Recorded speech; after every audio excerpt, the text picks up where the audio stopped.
My name is Nellie Harrison, and I am 67 years old.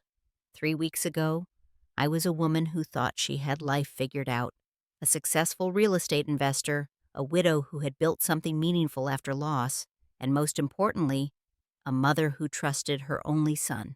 But last Saturday, I walked into St. Catherine's Church and interrupted my own funeral. The look on my son's face when he saw me standing there alive and breathing was something I will never forget. What he had done to put me in that casket almost worked. Almost. Before we begin, I would love to know where you are watching this from. Please hit that like button and subscribe to hear more stories like mine. Now let me take you back 3 weeks to when I still believed my son loved me more than my money. Life in Monterey, California had been good to me. My Spanish-style home sat on a hillside with views of the Pacific Ocean that never got old. Every morning I would walk along the beach feeling the sand beneath my feet and breathing in the salt air. It was my routine, my meditation, my way of starting each day with gratitude. My late husband Thomas died 8 years ago from a sudden heart attack. He was only 63. I remember that day like it was yesterday. The way the doctors looked at me, the way the world seemed to tilt sideways. Thomas had been my partner in every sense. We had started our real estate business together 30 years earlier with just 3 rental properties. By the time he died, we had grown it to 7. But I did not stop there. Grief could have swallowed me whole, but instead I poured myself into work. I expanded our portfolio from 7 properties to 12. I learned things Thomas had always handled, made deals on my own, proved to myself that I was more than capable. At 67, I was financially independent and proud of it. Every property had a story. Every tenant relationship mattered to me. This was not just business. This was my life's work. My son Marcus was 41 years old. He worked in tech sales in San Francisco, about 2 hours north of me. He had been married to his wife Petra for 6 years. They had no children, which I had accepted, though I secretly hoped they might change their minds someday. Marcus visited me once a month, usually a quick lunch or dinner, surface-level conversations about work and weather. But about 2 months ago, something shifted. His visits increased. Once a month became twice a month, then weekly. At first, I was delighted. What mother does not want to see more of her son? I thought perhaps he was finally making time for family, realizing that life is short and relationships matter. I was wrong. Every conversation started to circle back to the same topics: my properties, my finances, my will. Marcus would ask questions that seemed innocent at first. How much were the properties worth now? Had I thought about selling any of them? Was my estate planning up to date? I remember one particular dinner at my house about 2 weeks before the accident. I had made pot roast Thomas's favorite, a recipe I still made when I missed him. Marcus barely touched the food. He kept steering the conversation toward my age, my health, the complexity of managing so many properties. "Mom, you're getting older," he said, his fork pushing peas around his plate. "Have you thought about simplifying? All these properties, all this responsibility? It's a lot for someone your age, someone my age." The phrase stung. I was 67, not 97. I hiked 3 miles every other day. I managed my business with a sharp mind and steady hand. "I'm perfectly capable, Marcus," I replied, trying to keep my tone light. I know," he said quickly, glancing at Petra. She sat quietly, barely making eye contact with me. "I'm just saying, what if something happened? Do you have everything in order? Power of attorney, that kind of thing." That was when he pulled out the papers, a neat stack of documents in a folder. He slid them across my dining table like he was presenting a business proposal. "What is this?" I asked. "Just some estate planning updates," he said casually. "My friend's a lawyer. He put these together. It would give me power of attorney, just in case. For emergencies." I picked up the papers, scanning the dense legal language. Something in my gut twisted. This felt wrong. Rushed. Pushy. "I have my own lawyer, Marcus. David has handled our affairs for 20 years. I should have him review these first." Marcus's jaw tightened. Just for a second, but I saw it. A flash of something in his eyes. Anger, frustration. It disappeared as quickly as it came, replaced by a smile that did not quite reach his eyes. "Of course, Mom. Whatever makes you comfortable. I just thought it would save you some time and money." Petra's hand reached out and touched Marcus's arm. A gentle pressure, almost a warning. He pulled back slightly, his smile widening. "No rush," he said. "Think about it." They left shortly after.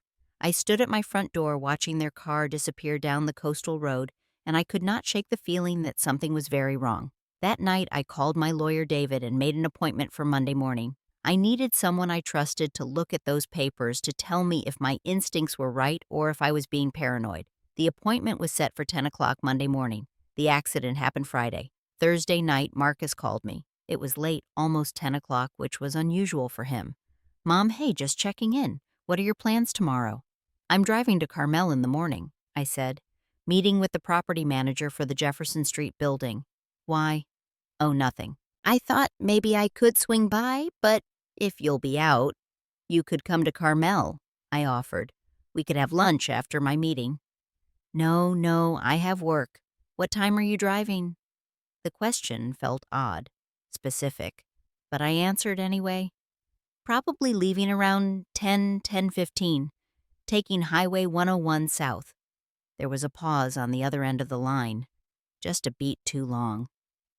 "Okay, well, drive safe, Mom. Love you." "Love you too, sweetheart."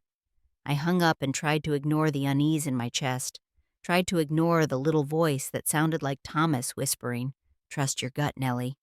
Friday morning arrived clear and sunny, the kind of California day that makes you grateful to be alive.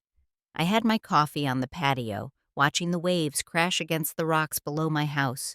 The ocean was calm, the sky endless and blue. I felt good, optimistic.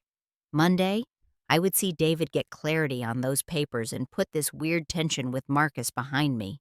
I dressed in comfortable slacks and a light sweater, grabbed my purse and the folder for my property manager, and headed to my car.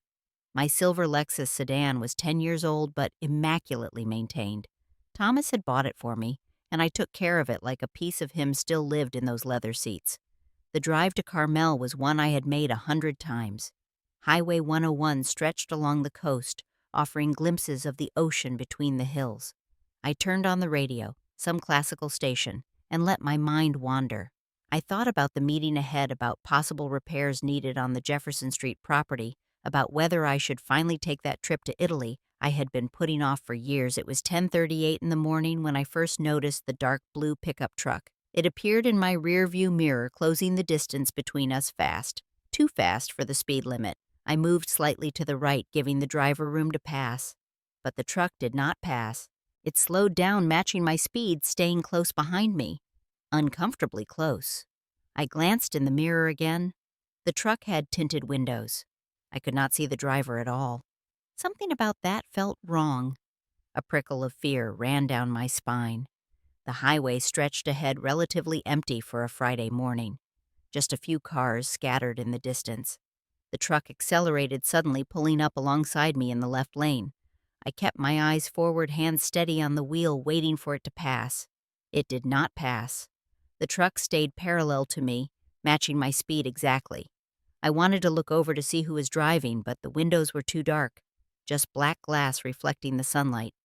Then it happened. The truck swerved right directly into my lane, slamming into the side of my car with tremendous force. The impact was deafening. Metal crunching my body, jerking against the seatbelt, the steering wheel nearly ripping from my hands. I screamed, fighting to control the car, my heart hammering in my chest. Before I could recover, the truck hit me again. Harder this time. Deliberate. My car skidded toward the guardrail, tires screeching against the asphalt. I yanked the wheel left, trying to avoid the rail, but the truck was there, pushing me, forcing me toward the edge of the highway. The guardrail came up fast. Too fast. My car hit it with a sickening crunch, metal tearing, glass shattering. The world spun. Sky road, ocean, sky. I was airborne. My car left the highway, rolling down the embankment, tumbling over and over. I remember the sound of my own screaming, the smell of gasoline, the feeling of complete helplessness. And then everything went black. I learned later that other drivers had stopped. 3 cars pulled over, people rushing to the edge of the highway, calling 911. Someone climbed down the embankment to my car, checked for a pulse, tried to open the door. The blue truck was gone. It had sped away immediately after forcing me off the road. One witness said they tried to get the license plate, but could only make out a partial number. The truck was a Dodge Ram late model dark blue tinted windows. The ambulance arrived within 12 minutes. Firefighters used equipment to cut me out of the wreckage. I was unconscious, bleeding, broken. They rushed me to Community Hospital of the Monterey Peninsula, the closest trauma center. My injuries were severe, a serious concussion that left me in and out of consciousness for days. 3 broken ribs on my left side, a fractured right wrist, internal bleeding that required emergency surgery. The doctors placed me in the ICU, heavily sedated on monitors and IV lines. I looked like I was dying. Maybe I was.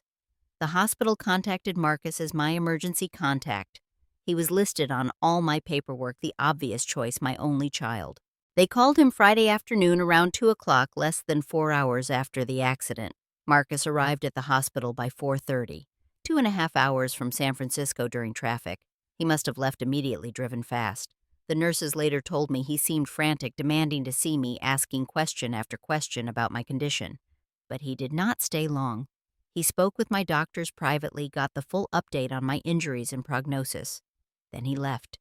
Before I regained any real consciousness, before I could know he had been there at all, my son walked out of that hospital. I would not see him again until I walked into that church. Waking up in the ICU is disorienting under the best circumstances. Waking up 3 days after a traumatic accident in and out of a medicated fog is something else entirely. I remember fragments, bright lights overhead, the beeping of machines, pain deep and constant radiating from my ribs, my wrist, my head, tubes in my arms, my nose, my throat. A nurse was there when I finally opened my eyes and managed to focus. Her name was Lupita. She had kind brown eyes and a gentle voice that cut through my confusion. "Mrs. Harrison, you're in the hospital. You were in a car accident. You're safe now. Try to stay calm." I tried to speak, but the tubes made it impossible. My throat felt raw. I made a sound, something between a moan and a question. Lupita understood. "Your injuries are serious, but you're going to be okay. The doctors performed surgery. You're stable now." Marcus. I needed to know about Marcus. Had anyone called him? Did he know I was here? I tried to gesture to make her understand. "Your son was here," Lupita said, and something flickered across her face, an expression I could not quite read. "He's handling things." Handling things. The phrase echoed in my foggy brain. What things? What did that mean? Over the next day, I drifted in and out of consciousness. The medication kept me floating in a strange space between sleep and waking. I heard voices, sometimes conversations just outside my awareness. I tried to focus to pull myself fully awake, but my body would not cooperate. It was late at night, on the 4th day after the accident, when I heard the conversation that changed everything. I was in that half-awake state, eyes closed, body still, but my hearing strangely sharp. Voices in the hallway outside my room. The door was cracked open just slightly. I heard footsteps, then Marcus's voice. I knew my son's voice. Even through the medication, even in my confused state, I recognized it. "So the death certificate will be ready by Monday." My blood went cold. Death certificate. Another voicemail, older, confused. A hospital administrator, I guessed. "Sir, your mother is stable now. She's not—" Marcus cut him off. "I know what the doctors said, but I need to be prepared. She's 67, this kind of trauma. I need to start arrangements." "That's premature, Mr. Harrison. Your mother is improving." Marcus's voice, sharpened frustration bleeding through. "You don't understand. I need to make decisions now." The voices faded as they moved down the hallway. I lay there in my hospital bed, my heart pounding despite the sedatives. My mind raced, trying to make sense of what I had just heard. Was I confused? Was the medication making me paranoid? Had I misunderstood? But his tone, the urgency, the way he demanded a death certificate while I was alive, stable, improving. It felt wrong. Horribly, terribly wrong. I tried to call for the nurse to ask for help, to tell someone what I had heard, but I was too weak. My voice came out as barely a whisper. No one heard me. Eventually, exhaustion pulled me back under. The next morning, my doctor came by. Dr. Patel, a woman in her 50s with a calm professional demeanor. She checked my vitals, looked at my charts, and smiled. "Mrs. Harrison, you're making excellent progress. Your surgery went well, your internal bleeding has stopped, and your ribs are healing as expected. You'll need several weeks of rest and physical therapy, but your prognosis is very good. You're going to make a full recovery. Full recovery. I was not dying. I was going to be fine. So why had Marcus been asking about a death certificate, Dr. Patel? I managed to croak out my voice rough but audible without the tubes now. My son. Has he been here? He was here the first day, she said. Spoke with us about your condition. Would you like us to call him? Let him know you're awake and improving. No, I said quickly. Too quickly. Dr. Patel raised an eyebrow. Not yet, please. I need to rest first. She looked at me for a long moment, and I wondered if she could see the fear in my eyes. But she nodded. Of course. Rest is important. We'll hold off on calls for now. After she left, I lay there trying to piece together what was happening. Marcus had been told I would survive. The doctors had given him good news. So why was he making arrangements? Why was he talking about death certificates and decisions? The answer came walking through my door that afternoon. Petra stood in the doorway looking nervous and pale. She glanced over her shoulder like she was afraid of being followed, then quickly entered and closed the door behind her. Nellie, she whispered, coming to my bedside. Marcus doesn't know I'm here. My heart sank. Whatever she was about to tell me, it was bad. What's going on, Petra? She pulled a chair close, sat down and took my hand, gently careful of my IV line. Her eyes filled with tears. I need to tell you something, and I'm so sorry. I should have come sooner. I should have stopped him, but I was scared. The words tumbled out fast like a dam breaking. Marcus told people you died, Nellie. He told the hospital staff your condition was worse than it was. He convinced them you weren't expected to survive. He even contacted a funeral home. The room spun. What? He's been telling friends and extended family that you died in the accident. He planned a funeral. It's tomorrow, Nellie. Saturday, at St. Catherine's Church. I could not breathe, could not process what she was saying. My own son had declared me dead while I lay here alive recovering. My own son had planned my funeral. Why? The word came out broken. Petra's tears spilled over. The inheritance. The properties. He's been contacting your lawyer telling him you died. He wants to settle your estate immediately. He wants everything. The betrayal cut deeper than any physical injury. Deeper than the broken ribs, the fractured wrist, the concussion. This was my son. The baby I had carried, raised, loved unconditionally for 41 years. There's more, Petra said, her voice dropping to barely a whisper. Nellie, I think he paid someone. The truck that hit you. I think Marcus arranged the accident. The world stopped. Everything went silent except for the beeping of the monitors and the sound of my own heartbeat in my ears. He's been desperate for money, Petra continued. I found out 6 months ago he lost his job. He's been hiding it from everyone, from me, from you. He has gambling debts, lots of them.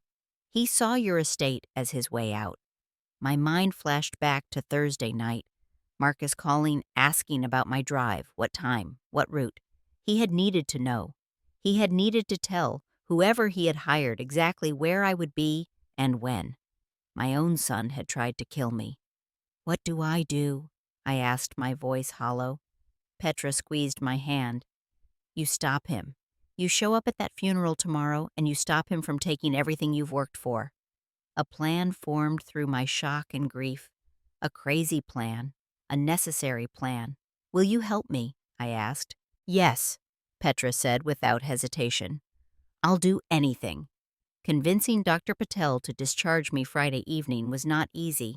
She stood at my bedside, arms crossed, shaking her head.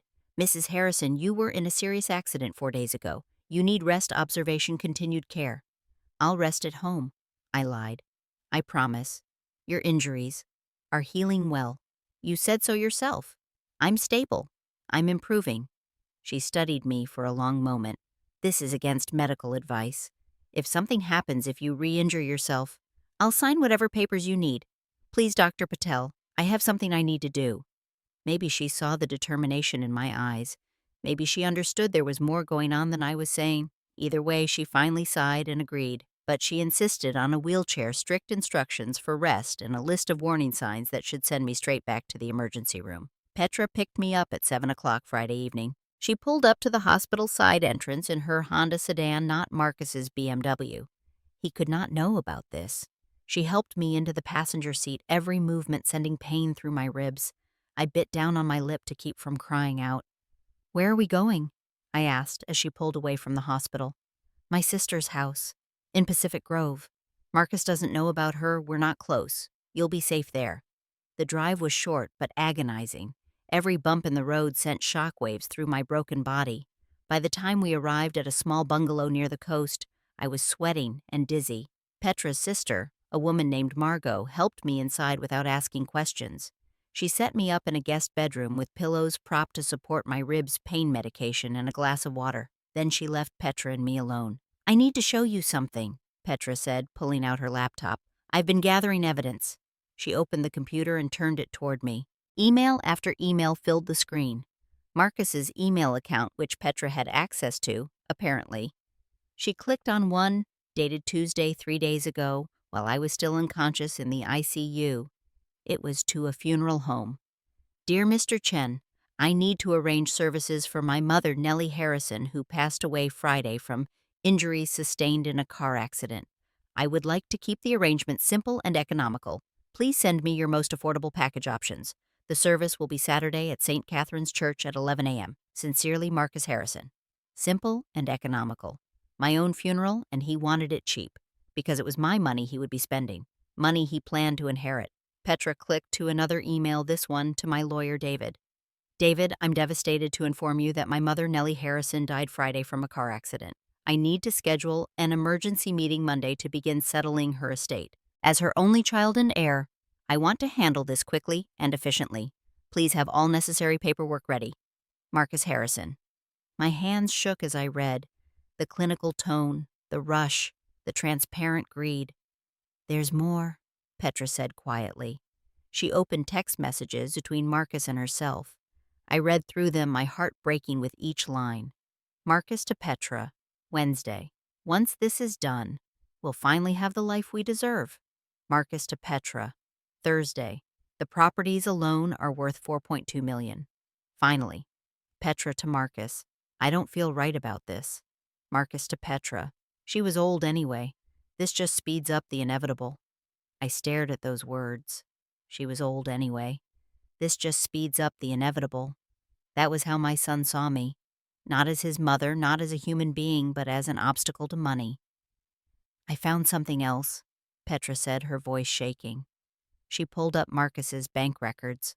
A withdrawal for $10,000 in cash dated Thursday morning, the day before my accident. "I think this is what he paid the driver," she said. "But look at this." She showed me a note on Marcus's phone, a meeting logged for Thursday afternoon. "JR at Truck Stop Highway 101, 2 p.m. Below it, a description, "Blue Dodge Ram tinted windows Friday 10:30 a.m. southbound." Evidence. Proof. My son had planned my murder down to the minute. I thought I had cried all the tears I had in the hospital. I was wrong. They came now in great gasping sobs that tore at my broken ribs and made Petra hold me carefully, whispering apologies she did not owe. When I finally had no tears left, when I was empty and hollow, I asked the question that had haunted me since Petra walked into my hospital room. When did he change? When did my little boy become this? Petra was quiet for a long time. Then she said, "I don't think he changed Nellie. I think he's always been this person, and we just didn't want to see it." She told me things I had not known. About Marcus losing his job 6 months ago, lying about going to work every day, about the gambling poker games with high stakes that he could not afford, about debts to dangerous people, threats that had been made. She told me about his moods, his anger when things did not go his way, the way he had become controlling and sometimes cruel. "I'm leaving him," she said. "After this, after we stop him tomorrow, I'm filing for divorce. I should have done it months ago."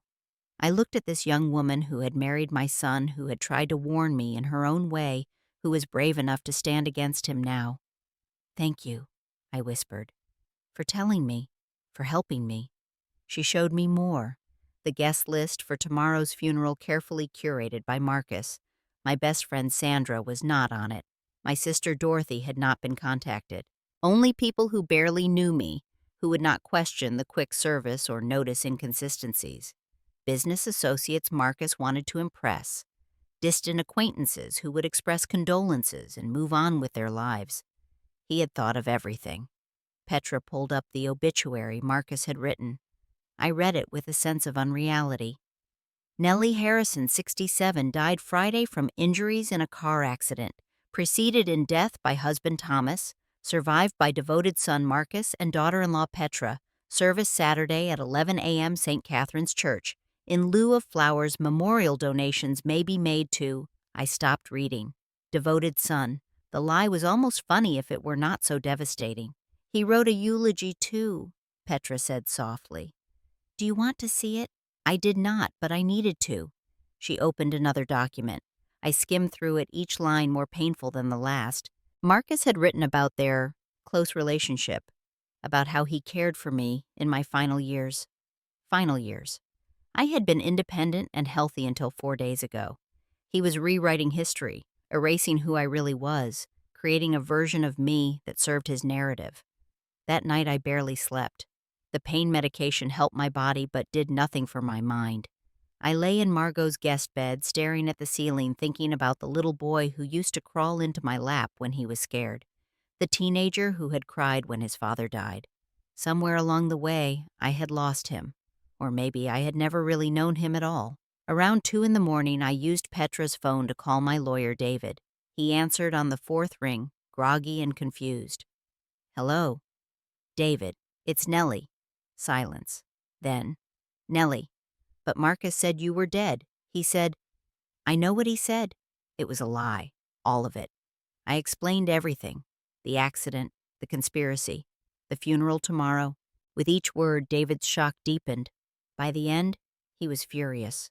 I'll be at the church tomorrow, he said. And I'm bringing the police. This is fraud, attempted murder conspiracy. Nellie, your son is going to prison. I know, I said quietly. Are you sure you want to do this? Show up at the funeral? It's going to be traumatic. I thought about Marcus standing in that church giving his fake eulogy over my empty casket, lying to everyone, preparing to steal everything I had built. I'm sure, I said. I'm very sure. We spent another hour on the phone, setting everything in motion. David would contact the district attorney first thing in the morning. He would arrange for police presence at the church. He would bring all the evidence Petra had gathered. By the time we hung up, a plan was in place. I would have my moment. Marcus would have his reckoning. Saturday morning arrived too quickly. I had managed maybe 2 hours of sleep and my body screamed with every movement. Margot helped me shower, careful of my cast and my ribs. The hot water felt good, but seeing myself in the mirror afterwards was a shock. Bruises covered my torso in shades of purple and yellow. My face was pale with dark circles under my eyes. I looked like I had been through a war. I suppose I had. Petra helped me dress in a navy blue suit, one of my favorites. It was elegant but comfortable, professional but not flashy. She helped me apply makeup to cover the worst of the bruising on my face, foundation over the cuts that were still healing. We worked in near silence, both of us focused on the task ahead. By 10:45, we were in Petra's car driving toward St. Catherine's Church. The service was scheduled to start at 11. Marcus would already be there, greeting guests, playing the grieving son. The thought made me sick. We parked in the back lot out of sight.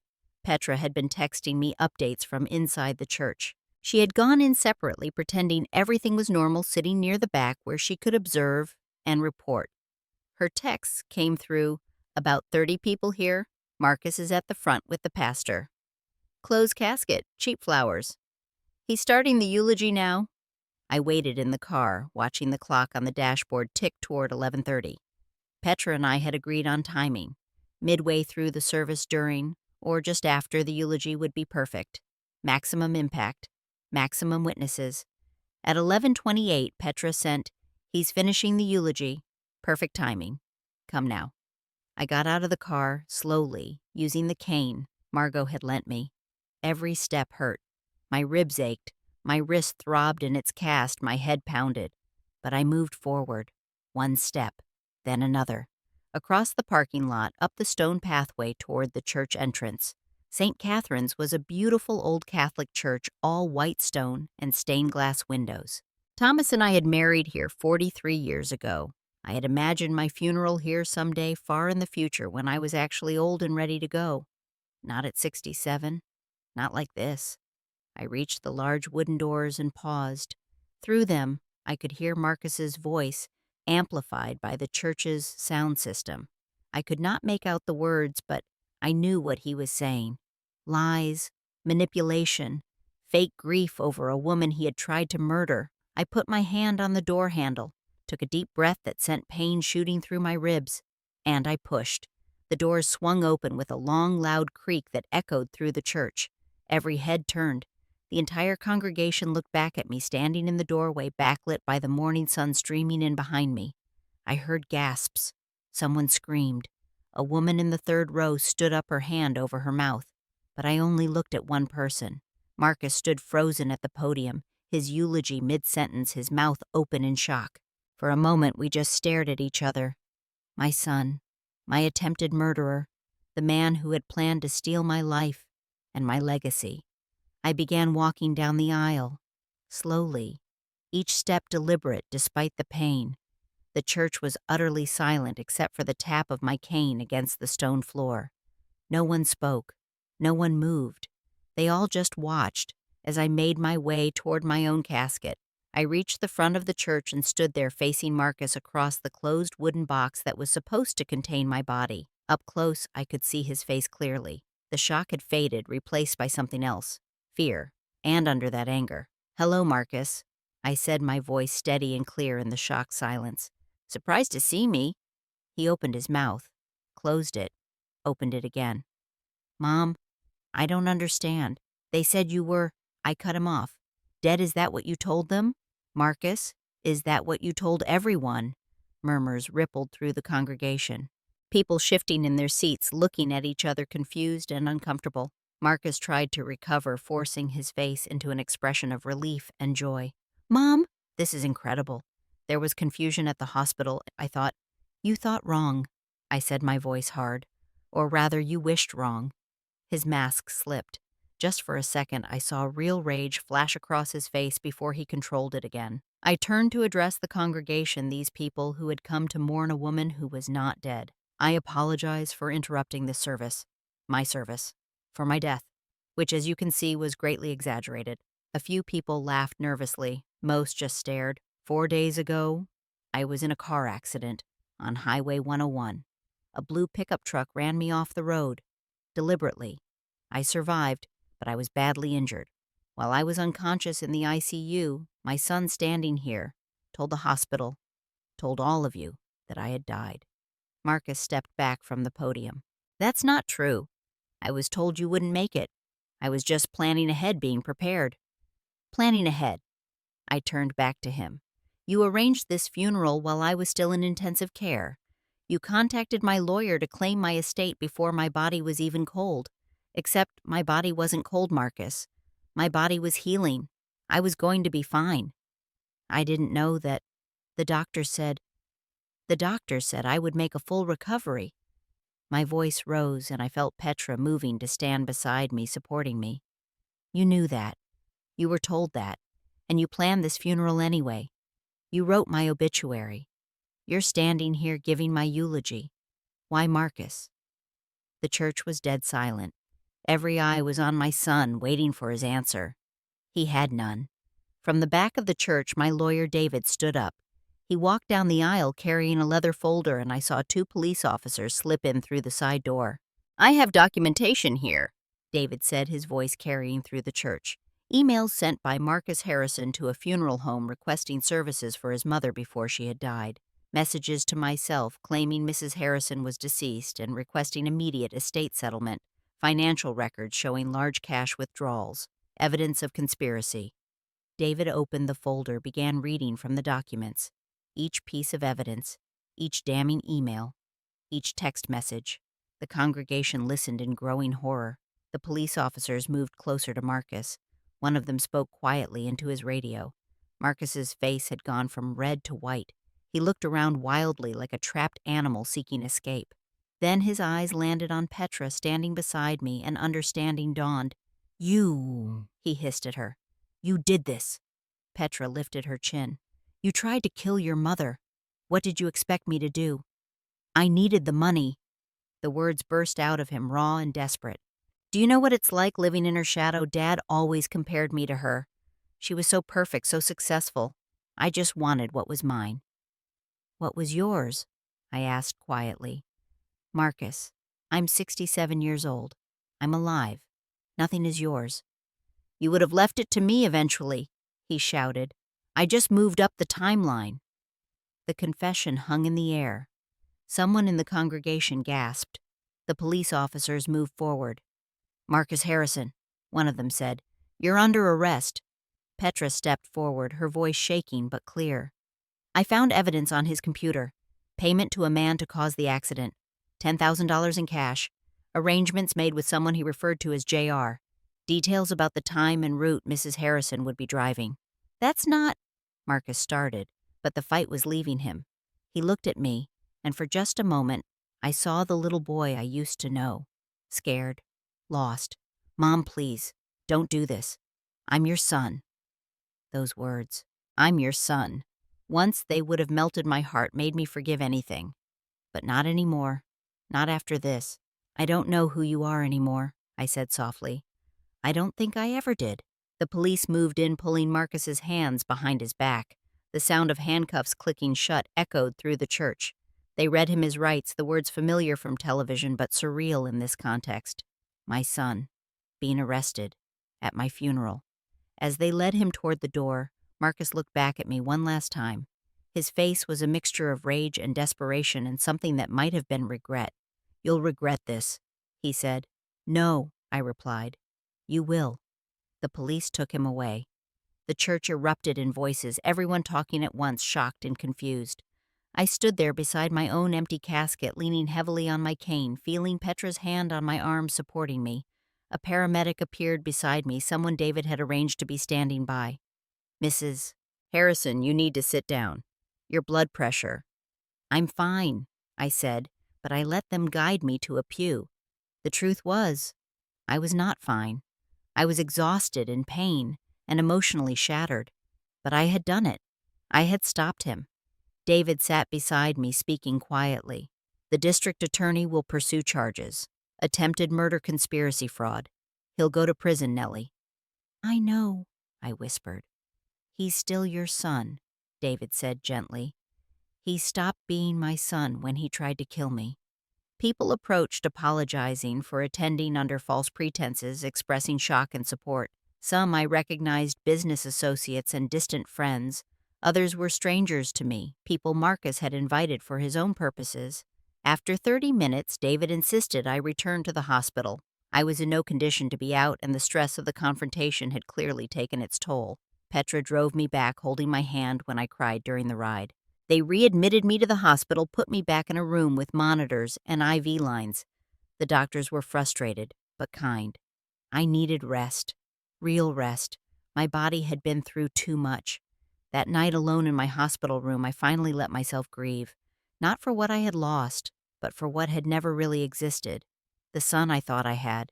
The relationship I believed we shared. It had all been an illusion, and the truth hurt more than any physical injury. The days that followed blurred together. I remained in the hospital for another week, healing slowly but surely. News of what had happened spread quickly. Local papers picked up the story. Woman attends her own funeral, exposes son's murder plot. It was sensational, dramatic, exactly the kind of story that captured attention. My phone, once I got it back from Petra, was filled with messages. Friends I had not spoken to in years, reaching out. Business associates expressing shock. My sister Dorothy flew in from Arizona, furious she had not been told about the funeral, relieved I was alive, ready to help however she could. The support was overwhelming. But so were the questions. How could I not have known? Were there signs I missed? What kind of mother raises a child capable of this? Those questions haunted me more than Marcus's actions themselves. The investigation moved quickly. Joseph Reeves, the truck driver Marcus had hired, was arrested 3 days after the church confrontation. He confessed almost immediately, admitting Marcus had paid him $15,000 to cause an accident. Reeves thought he was just supposed to scare me, he claimed. He did not mean to hurt me so badly. Whether that was true or a lawyer's strategy, I did not know and did not care. Marcus was formally charged with attempted murder conspiracy to commit murder fraud and several other counts I could not keep track of. His lawyer, a sharp-dressed man with slicked-back hair, contacted me through David. Mrs. Harrison, my client, deeply regrets his actions. He was under tremendous financial pressure. If you could see your way to showing mercy, perhaps reducing charges. David cut him off. Absolutely not. Your client tried to murder his own mother for money. Mrs. Harrison will pursue maximum charges. And I did. Some people thought I was being too harsh. A few distant relatives reached out begging me to remember he was my son, to show forgiveness, to give him another chance. I listened politely and ignored their pleas. This was not about revenge. This was about justice, about holding someone accountable for their actions, about making sure he could not hurt anyone else. The hardest moments came at night when I was alone with my thoughts. I would look at old photos on my phone. Marcus, as a baby, chubby and smiling. Marcus at 5, missing his front teeth. Marcus at 13, gangly and awkward. Marcus at 21, graduating college. Thomas and me, beaming with pride. Where had it gone wrong? When had love turned to greed? When had I become not his mother, but an obstacle to wealth? Dorothy sat with me one evening about 2 weeks after the incident. She looked at the photos on my phone and shook her head. "Stop torturing yourself," she said bluntly. Dorothy had never been one for gentle approaches. "I must have done something wrong," I said. "As a mother, I must have—" "No." She took the phone from my hands. "Nellie, you gave that boy everything. Love, support, opportunities. You were a good mother. He made his own choices. But how did I not see who he really was? Because you loved him. Love makes us blind sometimes." She paused, then added more softly, "You know, growing up, you were always the golden child. Smart, ambitious, driven. I was jealous of you sometimes." I looked at her in surprise. "You never said that." "Because I loved you more than I envied you. But I understood what it felt like to live in someone else's shadow. Marcus felt that way about you. The difference is I dealt with it by making my own path. He dealt with it by trying to destroy yours." Her words settled over me. Maybe she was right. Maybe this was about Marcus's insecurities, his failures, his inability to measure up to the image he had of me. Maybe it had nothing to do with my parenting and everything to do with his character. But knowing that did not make it hurt less. 2 weeks after the confrontation, I was finally discharged from the hospital for good. Petra helped me get settled back home. Walking into my house felt strange, like returning to a place that belonged to a different person. Everything was exactly as I had left it that Friday morning, a lifetime ago. Petra stayed with me the first few days. She had left Marcus's apartment filing divorce papers immediately after his arrest. She had nowhere else to go, and I needed the help, so it worked out for both of us. We fell into an easy routine. She would make breakfast, help me with tasks I could not manage with my cast and healing ribs, then head to her part-time job at a bookstore. In the evenings, we would sit on my patio, watching the sunset, and talk. "Thank you," I told her one evening, "for telling me, for helping me. You didn't have to." "Yes, I did," she said firmly. "It was the right thing to do, the only thing." "What will you do now?" "After the divorce." She smiled a real smile that reached her eyes. "I'm going back to school. Get my teaching degree. It's what I always wanted to do before I met Marcus." "I'll help you," I offered. "With tuition expenses, whatever you need." She tried to protest, but I insisted. Petra had saved my life. Helping her rebuild hers was the least I could do. My lawyer David visited regularly, keeping me updated on the case. The district attorney was building a strong prosecution. Between the physical evidence, the electronic communications, Joseph Reeves's confession, and Petra's testimony, Marcus's conviction was all but certain. "The trial is scheduled for next spring," David told me. "His lawyer is pushing for a plea deal, 20 years instead of life." "What do you think I should do?" I asked. "That's up to you, Nellie. Both options mean he'll be in prison for a long time." I thought about it for days. Life in prison felt like too much, but 20 years, with possibility of parole earlier, felt like too little. In the end, I told David to let the district attorney decide. I could not make that choice. It was too heavy, too final. "Just make sure he serves real time," I said. "Make sure he can't hurt anyone else." Friends began visiting more regularly once I was home. Sandra, my best friend of 30 years, came by almost daily. She was furious she had not been invited to the funeral. I would have known something was wrong immediately, she fumed. I would have called the hospital myself. That's why he didn't invite you, I pointed out. We sat on my patio, drinking tea, watching the waves. Sandra knew me better than almost anyone. She had been there when Thomas died, had helped me through that grief. Now she was here for this different kind of loss. How are you really? She asked one afternoon. I thought about the question. Heartbroken, I admitted. Angry, relieved, confused, all of it at once. Are you grieving him? Yes, I said quietly. I'm grieving the son I thought I had. The relationship I believed was real. Even though it wasn't losing, it still hurts. That's normal, Nellie. You're allowed to grieve even when someone betrays you. Over the following weeks, I started making changes to my life. I called my property management company and announced I was selling 6 of my 12 properties. I did not need that much anymore. I did not want that much. The buildings that had almost cost me my life no longer felt like achievements. They felt like weights. I kept 6 properties, enough to live comfortably, enough to keep me engaged and busy, but not enough to be a burden or a target.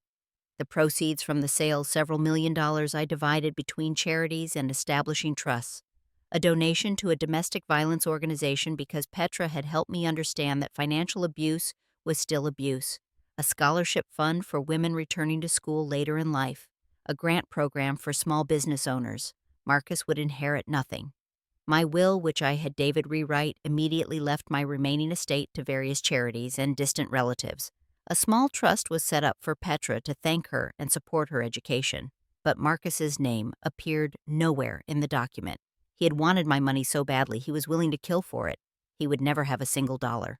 3 months after the incident, I was physically healed. The cast came off my wrist.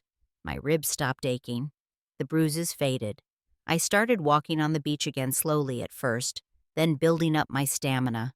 Emotionally healing was slower. I found myself thinking about Thomas a lot, wishing he were here, wondering what he would say. He had loved Marcus so much, had been so proud of our son. Would he have seen the truth before I did? Or would he have been just as blind? One morning, I stood at the edge of a cliff near my house looking out at the Pacific Ocean stretching endlessly before me. The sun was rising, painting the sky in shades of orange and pink. It was beautiful, peaceful. I felt more alive than I had in months. I thought about that Friday morning driving to Carmel, unaware of what was coming. I thought about the accident, the impact, the spinning, the darkness.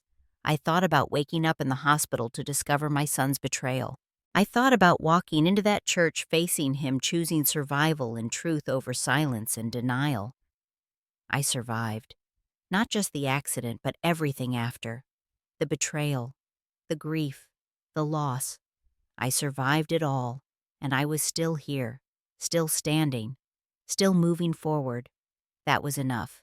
6 months after I walked into St. Catherine's Church and interrupted my own funeral, life had found a new kind of normal. Not the old normal, that was gone forever, but a different one, quieter, simpler, more honest. Petra graduated from her teaching certification program. I attended the ceremony, sitting in the audience with Dorothy, both of us cheering when Petra's name was called. She found a job at an elementary school in Monterey teaching 2nd grade. She visited me every Sunday for dinner, and our friendship had become one of the most genuine relationships in my life. Marcus's trial was set to begin in 2 weeks. I had decided not to attend. My lawyer would represent me. My testimony had been recorded, and I had said everything I needed to say. Sitting in a courtroom watching my son face justice felt like more pain than I needed to endure. David told me the prosecution expected a conviction on most charges. Marcus was looking at a minimum of 15 years, possibly more. His life as he had known it was over. I felt no satisfaction in that.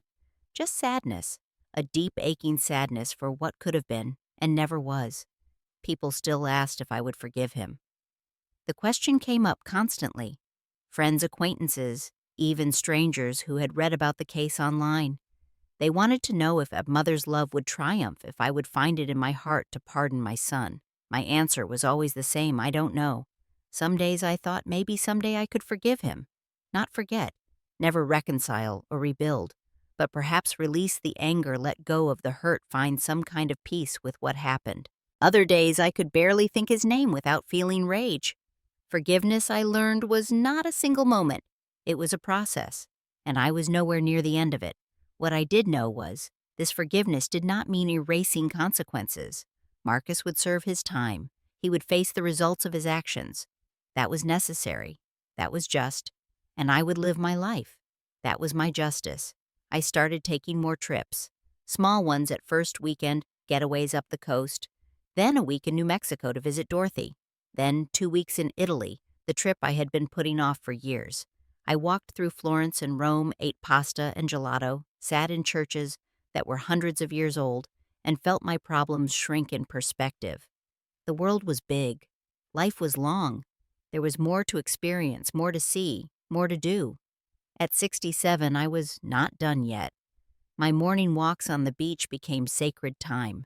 I would walk for an hour every day, feeling the sand beneath my feet, listening to the waves, thinking about everything and nothing. One morning, about 7 months after the accident, I found myself standing at the spot where Thomas and I used to watch sunrises together. I talked to him something I had not done in years. "I wish you were here," I said, to the ocean, to the sky, to whatever part of Thomas still existed somewhere. "I wish you could tell me what to do, how to feel, how to make sense of this." The wind picked up cold and sharp, and I imagined it was his answer. "Keep going. Keep living. Don't let this destroy you." I wouldn't. I had come too close to death to waste the life I had left. My remaining 6 properties were stable and profitable. I had hired a new property management company, younger people with fresh ideas. I was less involved in day-to-day operations now, but I still reviewed quarterly reports and made major decisions. The business I had built with Thomas, the work I had expanded after his death, it still mattered to me. But it did not define me anymore. I was more than my real estate portfolio, more than Marcus's mother, more than a woman who survived her son's betrayal.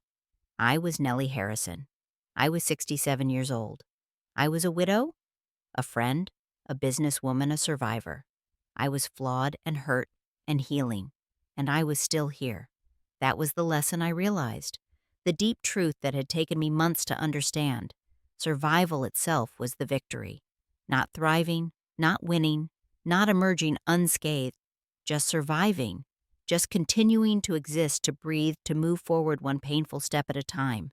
Marcus had tried to erase me, to take my life, my legacy, my story. He had failed. I was still writing my own story, and this chapter, painful as it was, would not be the last one. One evening, sitting on my patio with Sandra, watching another sunset paint the sky, she asked me what I had learned from all of this. I thought for a long time before answering. "I learned that love can be weaponized," I said slowly, "that trust can be betrayed in ways you never imagine, that sometimes the people who should protect you are the ones you need protection from." Sandra nodded, waiting. "But I also learned that there are still good people, people like Petra who risked everything to do the right thing, people like you who showed up every day even when I pushed you away, people like David who fought for me, strangers at that church who supported me." "What else?" Sandra prompted. "I learned that survival is enough. You don't have to be strong all the time. You don't have to forgive perfectly, or heal quickly, or emerge transformed. You just have to keep breathing, keep living. That's enough." "Is it?" she asked gently.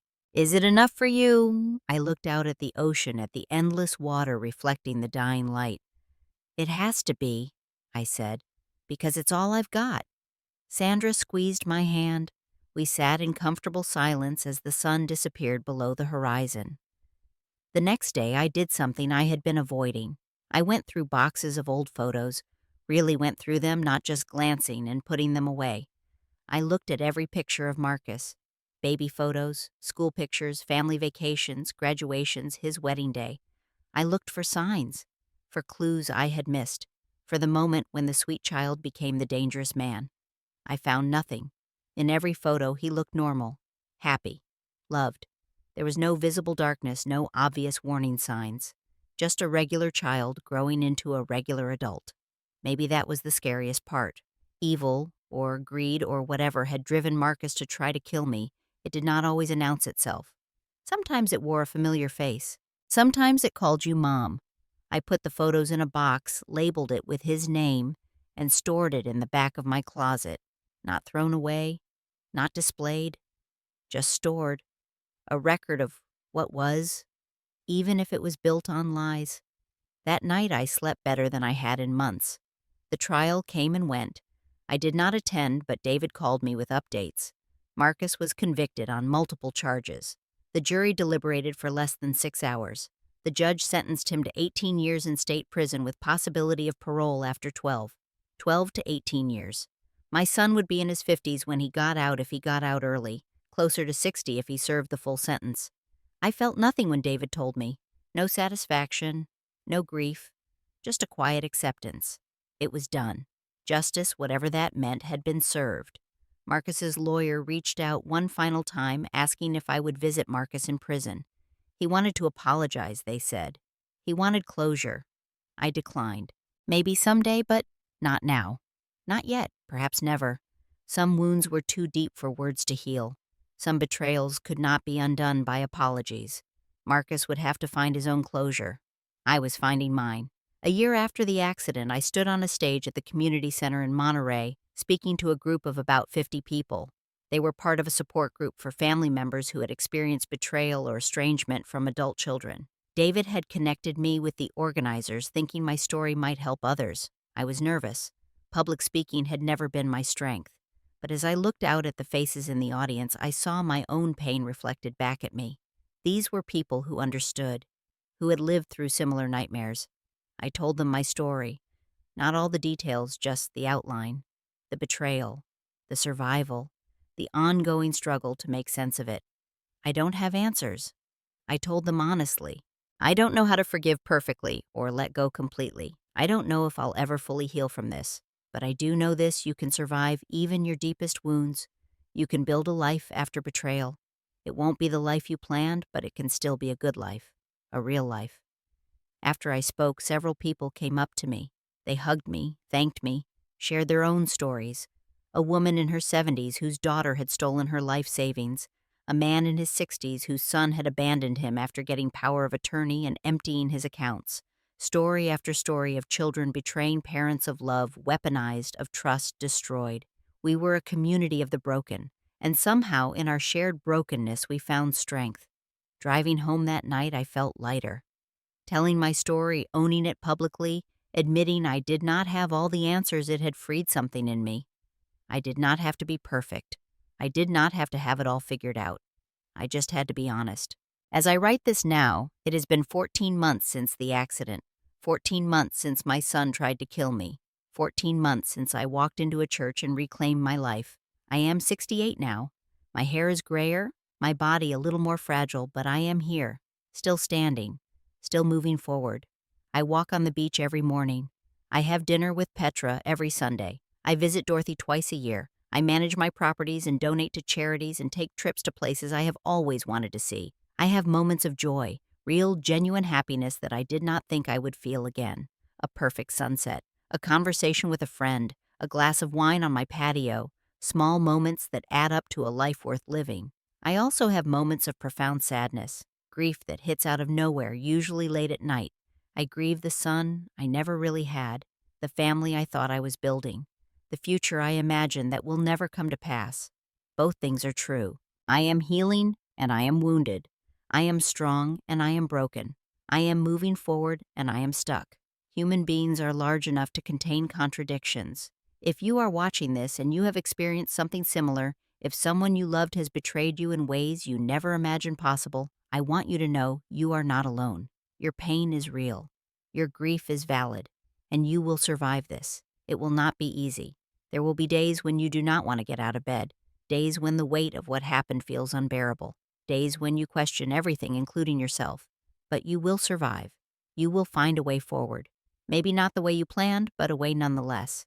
And someday, maybe not soon, but someday you will stand at the edge of the ocean or on top of a mountain or in the middle of a crowded street, and you will realize you are still here. You made it. You survived. And that in the end is enough. I am Nellie Harrison. I am 68 years old. My son tried to kill me for my money. He failed. I walked into my own funeral and exposed his lies. He is in prison now, serving his sentence, and I am here, alive, free, healing. That is my story. Not the one I would have chosen, but the one I was given. I am making peace with it one day at a time. If you have found strength in my story, I would love to hear from you. Drop a comment below about your own experiences with betrayal or survival. Have you faced something similar? How did you find the courage to keep going? Let's support each other in the comments. And if this story resonated with you, please hit the like button and subscribe to this channel. Share this video with someone who might need to hear it. Sometimes knowing we are not alone in our pain is the first step toward healing. Thank you for listening. Thank you for being here. Thank you for surviving your own battles, whatever they may be. I see you, I honor you, and I wish you peace in your journey forward wherever it may lead.